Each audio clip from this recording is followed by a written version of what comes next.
Alors, suite à ces nominations, je vais m'adresser d'abord aux principaux concernés. Est-ce que cela veut dire que vous êtes au cœur de la campagne de vos candidats, Franck-Stéphane Dédy? Oui, bien sûr.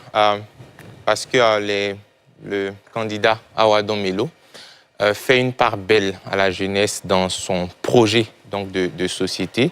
Naturellement, pour faire écho à la stature même en termes de pyramide des âges de notre société et bien sûr de l'électorat aussi. Donc, nous accompagnons l'effort de campagne et ça a été une très belle idée donc, de sa part parce que cela a dénoté aussi d'un certain engouement. On a lancé la plateforme d'enregistrement il y a juste 4 jours. À ce jour, on a passé la barre des 12 000 demandes d'adhésion, dont 8 000 en Côte d'Ivoire et un peu plus de 7 000 sur Abidjan. Et donc, nous allons concrétiser cela donc, physiquement le jeudi prochain à partir de 15 h au Palais des Sports de Trècheville, où tous ces bénévoles-là viendront à la rencontre donc, de ce leader charismatique qui est le ministre Awadon Melo pour écouter le message qu'il a à leur adresser. Et cela va donner, on va dire, un prélude du lendemain du lancement donc, de la campagne. Donc oui, nous sommes au cœur de la campagne, en tout cas de notre côté. Et c'est pourquoi ça se matérialise aussi par ma présence donc, sur votre plateau ce soir. Très bien. Nzi Kokora, je vous pose la même question. Vous vous sentez au cœur de la campagne du candidat à la Bien évidemment, et vous venez donc, votre élément vient donc de le prouver, que le président Ouattara a toujours placé la jeunesse au cœur donc, de sa gouvernance, de son action. Et donc, depuis hier, la direction de campagne chargée donc, de la jeunesse a dévoilé donc, les membres de son équipe. Et je peux vous assurer que hier, la salle donc, de l'Hôtel Ivoire était pleine à craquer, que ce soit à l'intérieur comme à l'extérieur, de nouveaux visages, certains qui ne sont pas donc membres du RHDP, mais qui ont décidé volontairement d'intégrer l'équipe donc de la jeunesse afin de prendre une option sérieuse sur la victoire donc, du président Ouattara. Et aujourd'hui, vous venez donc de remarquer que le concept Ado Boys et Ado Girls a été donc dévoilé. Et vous verrez des visages très connus de notre société, des anonymes également, donc qui participeront à cette campagne. Et tout ça démontre et témoigne donc de la volonté du président Ouattara de faire de la jeunesse le socle donc de son action gouvernementale, mais aussi confier sa campagne donc à la jeunesse pour une victoire certaine au soir donc des élections présidentielles 2025. Alamine Fofana, comment vous analysez cette montée en puissance des jeunes dans les états-majors politiques à quelques 2 semaines de ce scrutin? C'est une sorte de rattrapage. Hein.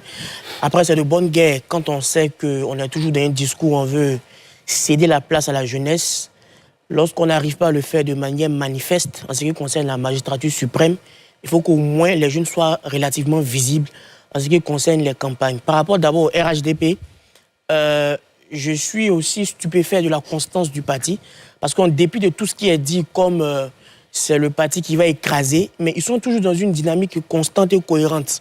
Quand on voit aujourd'hui l'équipe jeunesse du RHDP, en face, il n'y a pas une équipe qui peut, comme on le dit dans notre jargon, s'arrêter à côté de cette équipe-là. Il y a une volonté de décentralisation manifeste qui va de cadre en cadre, de cadre en sous-cadre, pour faire en sorte qu'on crée un sentiment d'appartenance au projet commun. Quand vous prenez une équipe de campagne, si on a 20 personnes, c'est 20 personnes, c'est 20 familles. Et ces différentes familles-là se sentent appartenir au programme de gouvernance qui va être défendu par le parti au pouvoir. Concernant le concept Ado Girls et Ado Boys, c'est une vieille recette qui refait encore surface parce qu'en 2010, ça a été aussi utilisé. J'ai une anecdote par rapport à ça. Quelqu'un nous expliquait que lorsque les filles partaient dans les contrées, par le charme aussi, dans la manière de parler, de convaincre, ça attirait beaucoup. Et il y a même un monsieur qui était très hostile au président Alassane Ouattara. Le président Alassane Ouattara a été déplacé à son domicile. Et il a été tellement surpris par la chose que finalement, il a... Donc, c'est des stratégies qu'on a déjà vues, qui sont remises sur la table et qui continuent encore de faire leur bout de chemin. D'accord. Maintenant, par rapport aux autres partis, vraiment, on ne voit pas de stratégie claire, ou bien on est dans un système de concentration où on compte, par exemple, sur une personne qui, clairement, ne peut pas forcément pénétrer l'étendue du territoire ivoirien, comme c'est le cas du candidat Awadon Melo, comme le représentant est là. Je voudrais en même temps lui poser la question de savoir est-ce qu'ils pensent que, en ce qui leur concerne, ils auront vraiment une marge de pouvoir recenser le maximum de jeunes, de les convertir en électeurs, parce que tout jeune n'est pas électeur, de la victoire de leur candidat. Il aura le temps de répondre. On va faire un premier tour de table. Je suis assez bon. Déjà, lorsqu'on voit qu'il y a des jeunes dans le jeu politique actuel, c'est intéressant, c'est encourageable. Parce que c'est le combat que beaucoup, surtout nous, les jeunes, faisons actuellement. On voudrait voir les jeunes impliqués, d'autant plus qu'il y a des discours qui sont tenus par des partis politiques, des leaders qui disent « nous sommes là pour les jeunes », mais dans la matérialisation, on ne sent pas ce fait qu'ils soient pour les jeunes. Donc aujourd'hui, voir les jeunes comme acteurs principaux, comme nos deux invités l'ont signifié, c'est à encourager, c'est vraiment intéressant. Mais derrière, il y a d'autres questions et j'espère qu'on aura, je suis sûr qu'on aura le temps d'en parler. Évidemment. On va dérouler ces questions. On est là pour ça. Cheikh Oumar? Oui. Alors bon, moi je fais partie de ceux qui ne croient pas vraiment à cette affaire de jeunes. Je pense qu'en politique, il n'y a pas de cadeau ou de prime de jeunesse, quoi. Ça n'existe pas. Je pense que c'est vraiment un truc marketing, tout fait, bien fait. Mais quand on me parle de jeunesse, je me pose souvent 3 petites questions. Lesquelles? La première, c'est qui est la jeunesse? Parce que très généralement, ce qu'on appelle jeune, si on vérifie les âges et la législation, ne sont pas vraiment jeunes. Très bien. Première chose. Deuxième chose, c'est aussi une question de CV politique.